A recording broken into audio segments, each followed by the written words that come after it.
তখন 2% লিমিট ছিল না যে 2% হলেই শেয়ার হোল্ডার হতে পারবে।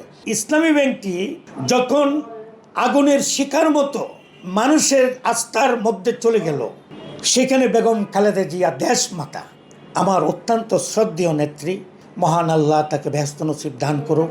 তিনি অনেকবার অনেক দিন ইসলামী ব্যাংক নিয়ে কমেন্টস করেছেন, ইসলামী ব্যাংকে এসেছেন, ইসলামী ব্যাংক যাতে এগিয়ে যায় সেই সহযোগিতাও তিনি ইনডাইরেক্টলি করেছেন। কেন? কারণ এইখানে তো শুধু আপনার বলে যে জামাত ইসলাম না, জামাত ইসলামের লোকেরা অধিকাংশ ধরেন আপনি একটা জায়গায় কাজ করেন, আমি আরেকটা জায়গায় কাজ করি, আপনি একটা দল বিশ্বাস করেন, আমিও একটা দল বিশ্বাস করি, তার মানে তো আপনার প্রতিষ্ঠান বা আমার প্রতিষ্ঠান এটা জামাত ইসলাম হয়ে গেল না। এইভাবে বেগম জিয়াও তো এই ব্যাংকের খুব সহযোগিতা করা শুরু করলো। এই সহযোগিতা করতে করতে দেখা গেল কি কোনো গভর্নমেন্টেরই কোনো চোখ বা কোনো কুদৃষ্টি পড়ে নাই, এবং এই ইসলামী ব্যাংকটি এইভাবে যখন এগিয়ে যেতে শুরু করলো, এসে পৃথিবীর কাছে একটি শ্রেষ্ঠ ব্যাংক হিসাবে পরিচিতি লাভ করলো, কয়েকবার পুরস্কার পেল।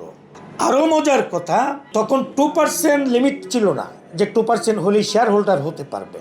এইখানে আপনার 20,000 30,000 টাকার মালিকও কিন্তু এইখানে শেয়ার হোল্ডার হিসেবে এসে ডাইরেক্টর হয়েছেন, চেয়ারম্যান হয়েছেন, পরিচালক হয়েছেন, ভাইস চেয়ারম্যান হয়েছেন, কিন্তু তারা ইসলামী ব্যাংক থেকে কোনো রকম অবৈধভাবে তারা কোনো হস্তক্ষেপ করেন নাই।